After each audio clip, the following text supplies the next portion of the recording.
Good morning, good evening, good afternoon. Welcome to a special video, something a little bit different compared to the usual rock and roll mysteries episodes. A look at the maddest pranks ever played by the legendary Keith Moon. I'm calling this series Rock and Roll Extra, and I'll be putting them out from time to time. I couldn't fit in all the brilliant pranks he played in the main video I made about Keith Moon's life, so I thought you might enjoy this run-through of them. The Who's notorious drummer earned the nickname Moon the Loon for good reason. No drum kit, hotel room, department store or small village was safe from his sense of mischief. From minor capers to full-blown destructive stunts, here are the top 15 wildest pranks pulled by Keith Moon. Number 15. Dine and Dash. In fairness, Moon's pranks weren't always about blowing things up. Sometimes they were acts of generosity in disguise. In 1974, during the filming of the rock movie Stardust, Moon made a habit of flamboyantly picking up the tab whenever the cast went out on the town. A young co-star, Carl Howman, insisted on paying for one lavish night out, only to realize that the bill amounted to nearly a month's wages. But on this occasion, Moon wasn't able to pick up the tab, or so he told young Howman. He'd have to stump up the cash. As panic set in, Moon came up with a plan. They'd do a runner and dash for the limo outside. Howman was mortified as he fled the restaurant. He was certain he had dined and dashed and felt bloody awful about it. Only the next day did Moon take him aside to confess that it was all a laugh. Keith had secretly settled the enormous bill while Howman wasn't looking. The mad dash was simply Moon's way of ending the evening with an extra laugh to himself. Number 14. Welcome to the club, Ollie. Moon's friendship with actor Oliver Reed produced some truly insane pranks. The two Hellraisers met while filming Tommy in 1974 and seemed to spur each other to greater heights of insanity. One infamous incident occurred at a Hollywood film premiere in 1975. As Oliver Reed strolled down the red carpet, he was suddenly struck in the face by a lemon curd pie. It was a direct hit that left the distinguished actor blinking through fruity filling. Before Reed could recover, a stranger pressed a business card and envelope into his hand and disappeared. The card read, "Pie in the Face International. You have been selected by Mr. Keith Moon to become a member." Moon had essentially inducted Reed into his personal Pie in the Face club. Reed could only laugh at this one. His mate Moon had got him good and proper, and in front of the entire glitterati as well. Number 13. Mess with the ox, you might get the horn. Even Keith Moon's closest bandmates occasionally fell victim to his wild antics, and one of them actually got spectacular revenge. In 1972, The Who were staying at the rather posh George Cinq Hotel in Paris when Moon in a drunken haze wandered into bassist John Entwistle's suite uninvited. As Entwistle and his wife tried to enjoy a quiet meal, a slightly intoxicated Moon took the piss quite literally. He helped himself to John's steak, casually poured a bottle of vintage Bordeaux onto the carpet, then urinated against the wall before collapsing unconscious on the floor. This outrageous intrusion was too much even for the unflappable Entwistle, who was known as the Ox. John decided to give Moon a taste of his own medicine. He carried Moon back to Keith's room and proceeded to methodically demolish every piece of furniture in it. He smashed tables, lamps and chairs, and then deposited Moon's passed-out body amid the wreckage. When Moon awoke the next morning, he found his room in ruins and assumed, quite reasonably, given his reputation, that he must have destroyed it during a blackout. In fact, Moon went to his grave believing he'd single-handedly trashed that hotel room, never realizing it was Entwistle's retaliatory prank for the ages. Number 12. The Gong Show. Life on tour with Keith Moon often meant other bands got caught in his comic crosshairs. During the Who's UK tour in late 1967, their opening act was a young group called The Herd, featuring a teenage Peter Frampton on guitar. Moon took great pleasure in tormenting The Herd with onstage pranks. On one occasion, Herd keyboardist Andy Bown sat down at his instrument only to find it had been wired with firecrackers. Moon, lurking backstage, detonated them remotely mid-song, giving Bound the fright of his life. Another night, Moon and John Entwistle conspired to rig a pulley to the large gong used by the Herd's drummer. Each time the unsuspecting drummer swung his mallet to strike the gong, the pranksters yanked the cord, so the gong mysteriously swung out of reach at the last second. The poor drummer would flail and miss, song after song, utterly bewildered as Moon and Entwistle cackled off stage. By turning the herd's own stage gear into booby traps, Moon ensured the opening band set became a nightly gong show, and one only he and his bandmate knew the punchlines to. Number 11. A public service announcement from Keith Moon. Moon's mischief wasn't limited to stages and hotels. Sometimes he turned quiet English villages into his playground.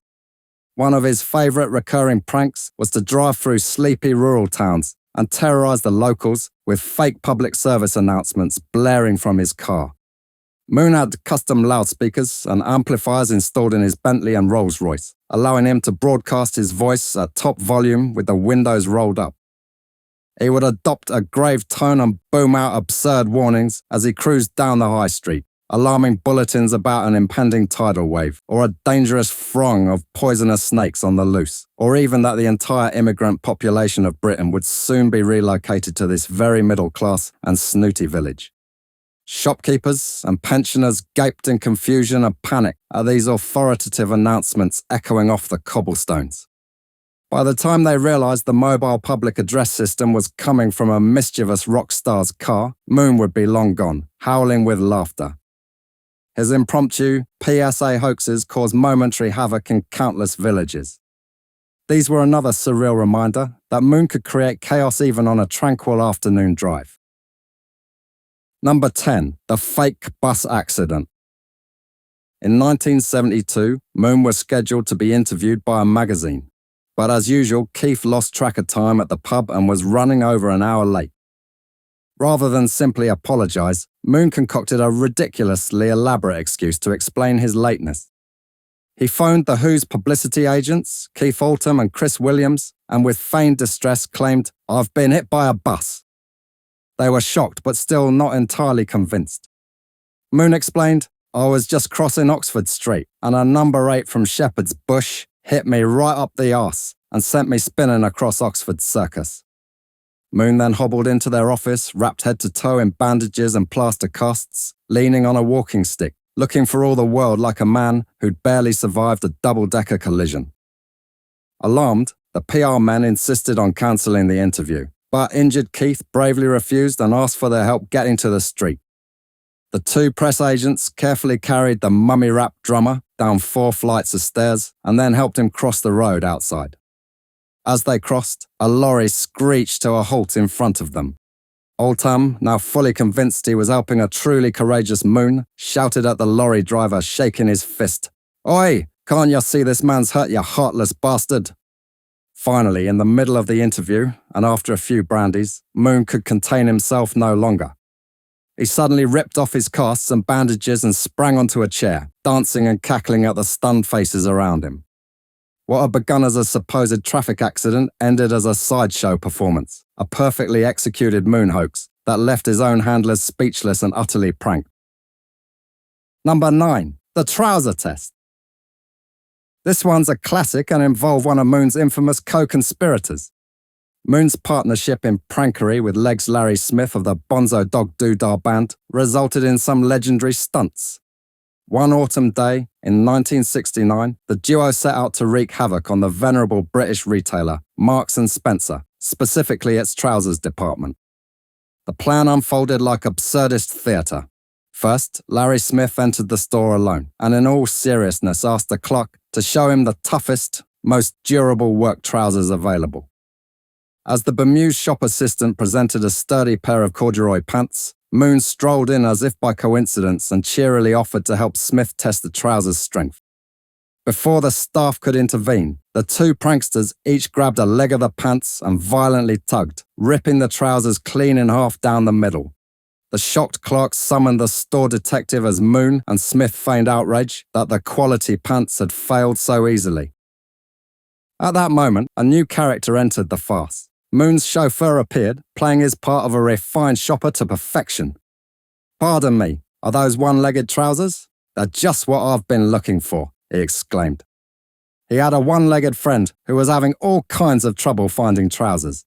So he promptly paid for their ruined pants, even insisting that each severed leg be wrapped separately for purchase. By the end, the Marks and Sparks staff were utterly confounded. Moon and his cohorts walked out roaring with laughter. Number 8. Ride the wild waterbed. Over the years, Keith Moon destroyed so many hotel rooms that the incidents tend to blur together into one long trail of debris. But one caper stands out for its sheer slapstick creativity. In August 1972, The Who stayed at an upscale hotel in Copenhagen that featured a luxurious novelty in Moon's suite, a king-size waterbed. Fascinated by the sloshing mattress, Moon got a wicked idea and enlisted Pete Townshend's help. The two attempted to manhandle the entire water-filled mattress out of Moon's room, planning to cram it into the elevator and send it for a joyride down to the lobby. As they dragged the enormous waterbed into the hallway, disaster struck. The mattress burst before they could stuff it in the lift. Gallons of water gushed out, sending waves down the plush corridor of the 5th floor. Hearing the deluge, hotel staff were horrified. Tens of thousands of dollars in water damage seemed certain. But Moon had other ideas. Before management could even scold him, Keith phoned the hotel manager himself, feigning indignation. In an affronted tone, he lied that the waterbed had suddenly burst and ruined all of his expensive stage costumes and personal effects. What did the hotel plan to do about it?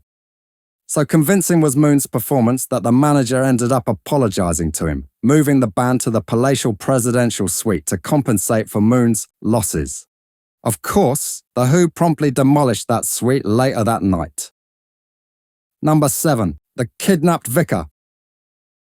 One of Moon's favourite pastimes was venturing into public in disguise, then acting out bizarre scenes to shock bystanders. Perhaps his most infamous public prank involved Keith dressing up as a bald, bespectacled vicar and getting kidnapped in broad daylight on a busy London street. The setup was worthy of a Monty Python sketch. Moon, in clerical garb, ambled down Oxford Street affecting a benign ecclesiastical air. Without warning, two thugs, actually his mates from the Bonzo Dog Band, roared up in a Rolls-Royce, jumped out and grabbed the hapless vicar. They dragged Moon kicking and screaming into the car as he bellowed blasphemies and pleas for help as startled passers-by. The apparent abduction was so realistic that witnesses stood aghast and a patrolling police car immediately gave chase, intercepting the Rolls-Royce just moments after the gangsters squealed away. When the coppers rushed to rescue the victim, they found the vicar doubled over in laughter and the Rolls registered in Keith Moon's own name. The police, not amused, let Moon off with a stiff warning, but for the random pedestrians who saw a clergyman hurled into a Rolls-Royce by gangsters, it was seemingly a midday spectacle of impending anarchy. Kidnapping himself as a foul-mouthed parson was the perfect synthesis of Moon's love of costumes, outrage, and public bewilderment. Number 6. That, my dear, is noise. Even hotel managers tasked with containing Keith Moon's chaos sometimes became unwitting straight men in his impromptu comedies. On one occasion, in the early 1970s, at a modest American Midwest hotel, Moon was in the lobby, blasting The Who's latest album on a portable cassette player, so loudly that guests fled and the front desk staff's patience wore thin. The manager confronted Moon in the lobby, repeatedly asking him to turn down that noise. Moon ignored him or turned the volume back up each time. Finally exasperated, the manager threatened to call the police if the racket didn't stop. Keith suddenly agreed to silence, but on one condition. The manager had to accompany him upstairs to his room. Perplexed, the manager followed Moon to the 9th floor. Keith politely asked the manager to wait in the hallway for a moment.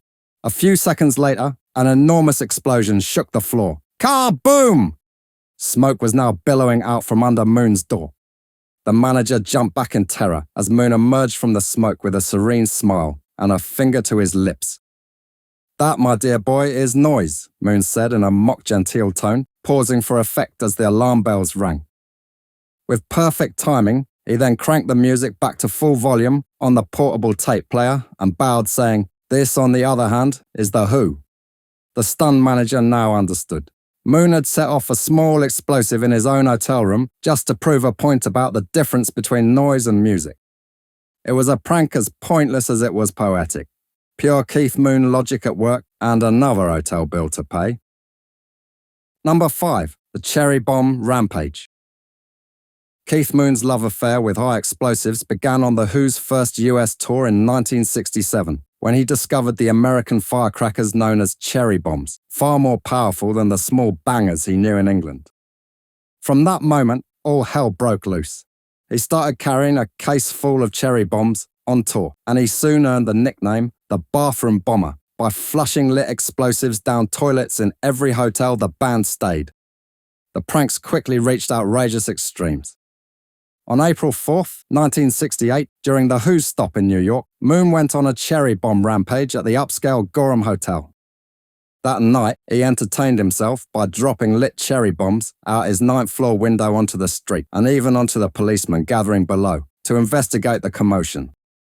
In the chaos, Moon also flushed a cherry bomb in his bathroom, blowing up the porcelain toilet and shattering the plumbing on the entire floor.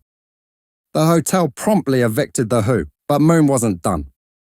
The very next day, at the Waldorf Astoria, when a locked door prevented him from retrieving his luggage, Moon simply blew the door open with another cherry bomb. But this was one prank that clearly went too far and very much revealed the dark side of the Moon. Bandmates later recalled that one explosion at the Gorham was so ill-timed it nearly injured an elderly guest. He blew up a little old lady in a lift as well. Her poodle died of a heart attack, bassist John Entwistle remembered grimly. Moon had allegedly placed a sand-filled ashtray with a lit cherry bomb into the hotel elevator with the unsuspecting woman. A blast of shrapnel and sand sent her fleeing in terror. These pyrotechnic pranks resulted in The Who being blacklisted from many respectable hotels. In fact, word of Moon's cherry bomb habit spread so fast that by the end of that tour, The Who could sometimes only find lodging at seedy motels, the kinds of places where an explosion or two might actually improve the decor. Keith Moon's one-man war on plumbing remains the stuff of rock legend, but also a tale of how just a bit of fun can tip into real danger and destruction. Number 4. Even darker side of the Moon. As we just saw, Moon's sense of humour was often as dark as it was flamboyant, and he had a habit of pushing the boundaries of taste. No stunt demonstrated this more cringe-inducingly than the time in 1970 when Keith decided to parade around London dressed as a Nazi officer.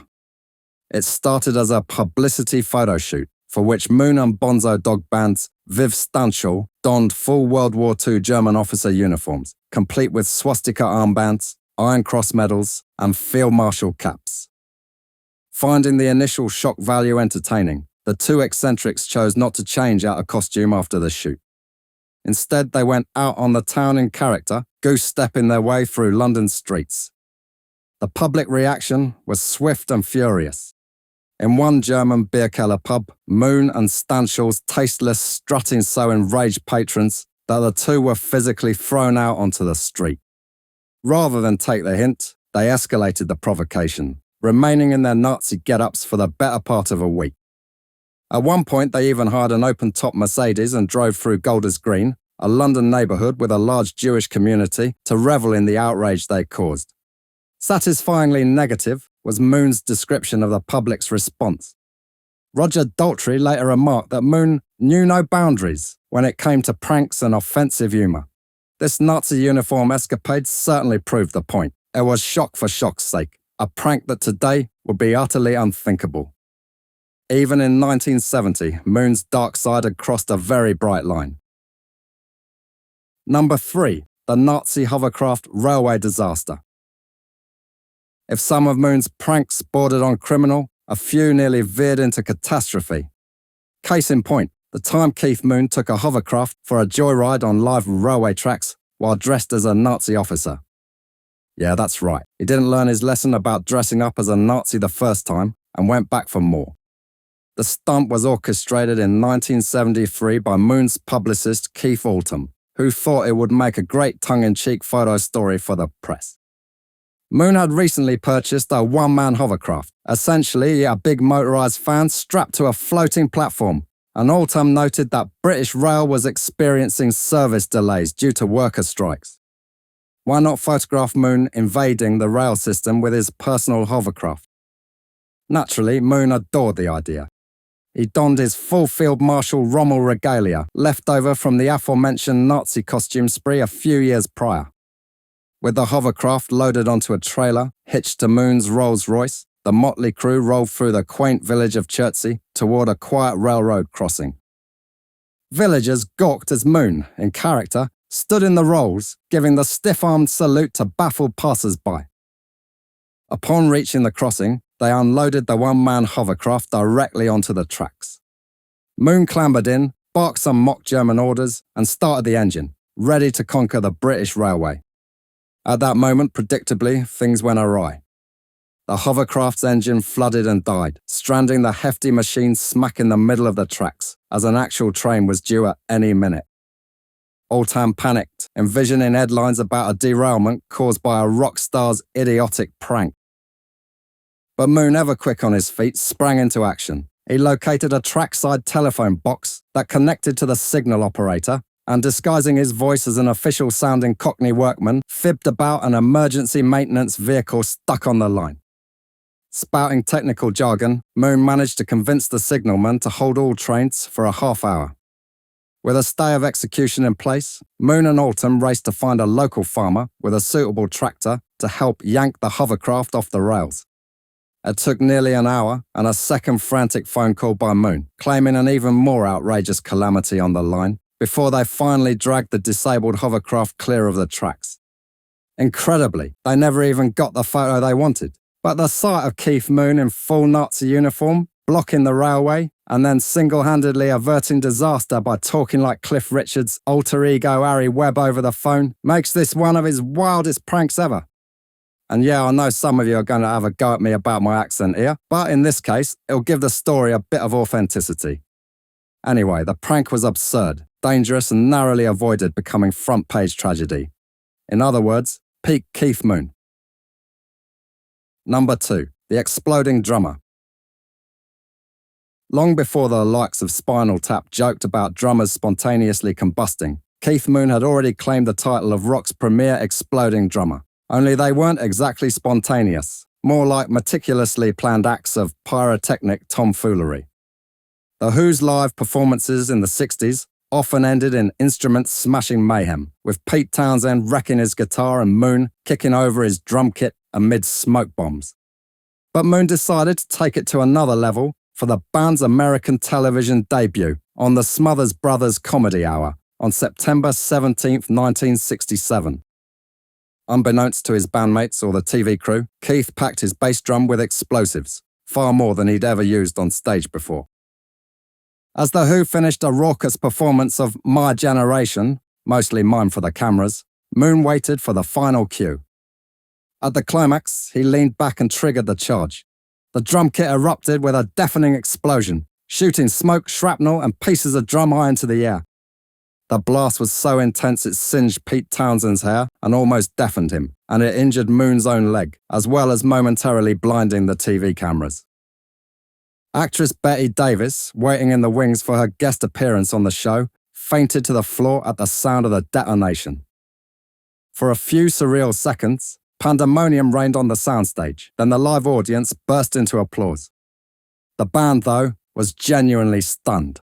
Townsend was furious with Moon, but Keith was unabashed. The sheer spectacle of a televised drum explosion, smoke billowing as a chaotic coda to a mimed performance, made rock and roll history. Ever since that night, Keith Moon has been immortalized as the exploding drummer, proving there was no limit to how far he'd go for a prank with a bang. Number 1. The 21st birthday car in the pool.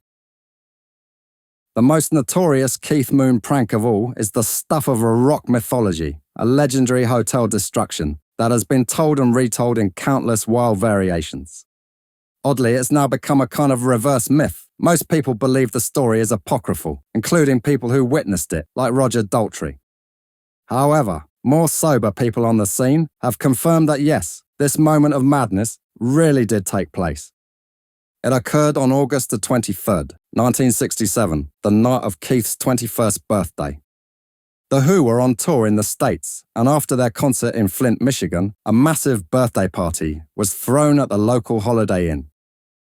By midday, Moon had already begun drinking. By evening, the festivities were in full swing, with an enormous drum-shaped birthday cake and dozens of guests. Predictably, chaos soon took hold. A playful food fight broke out, with cake and custard smeared on walls and guests alike. Moon, ever the instigator, somehow ended up without his trousers, hardly unusual for him, and a gaggle of equally inebriated partygoers was soon dancing in various states of undress, amidst the sticky cake carnage. The hotel manager, alerted by the ruckus, burst in only to behold his banquet hall utterly trashed. Marzipan and icing ground into the carpet, everybody dancing about with their trousers off, as Moon later gleefully described it. The police were promptly called. Sensing imminent trouble, Moon attempted a grand escape. Clad only in his underwear, the drunken drummer bolted out of the banquet room, only to spot in the car park a Lincoln Continental limousine with the keys left in the ignition. In a split-second decision, Moon dove into the driver's seat and started the car, perhaps intending to make a getaway. But in his impaired state, he released the handbrake without realizing the limo was on a slight incline. The massive vehicle began rolling uncontrollably. To Moon's horror, it ploughed straight through a fence and crashed into the Holiday Inn swimming pool, nose first, quickly sinking with Keith still at the wheel. In the melee, Moon managed to clamber out of the pool, sopping wet and minus one front tooth. He knocked it out on the pool deck trying to flee. He emerged from the pool, only to be greeted by the flashing lights of police cars. According to Moon's later embellished retelling, he was then arrested in his dripping underwear and hauled off to have his broken tooth extracted by a local dentist, without anesthesia, since he was far too intoxicated for painkillers. By dawn, the full extent of the birthday mayhem had become clear. Fire extinguishers had been set off over parked cars, ruining the paint on several. A grand piano had been smashed to kindling. The banquet hall carpet was ruined. And of course, a luxury Lincoln Continental sat at the bottom of the pool. The hotel presented The Who with a reported bill ranging from $24,000 up to $50,000 for the extensive damages. This infamous incident got The Who banned for life from every Holiday Inn hotel, and it cemented Keith Moon's reputation as rock's ultimate hotel wrecking wildman. Ironically, Moon later loved to toy with the press about this night, at times insisting the car in pool story was exaggerated or even made up. In his entire life, Keith Moon never drove a car into a swimming pool, wrote biographer Tony Fletcher, though others, including Roger Daltrey, swore the tale was true before then, wondering if his own memories were even reliable. On the other hand, there are plenty of hotel guests who say they witnessed the whole debacle. Myth or not, the Flint Holiday Inn incident lives on as the archetypal rock and roll prank gone wrong. It exemplifies Moon's persona, part brilliant jester, part agent of chaos, a prank so wild that even those who were there aren't entirely sure what really happened. Wild, unapologetic, and often teetering between hilarious and dangerous, there's no doubt Moon was part archetypal prankster and part complete plonker. His antics could be juvenile or ingenious, and frequently both at once.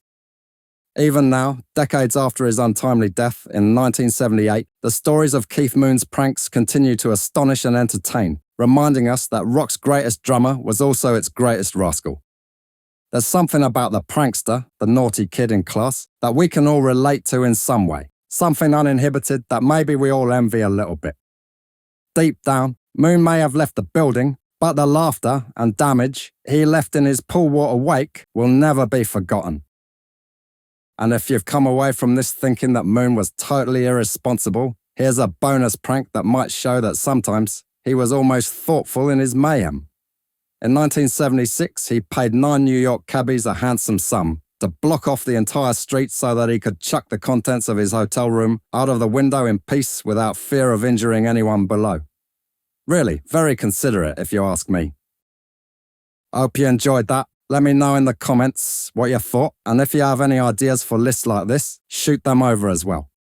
Quite good fun to do, so maybe I'll make another one soon, and make sure to listen to my full episode on Moon's life, which reveals a lot more about him than just the pranks. I'll link it in the description.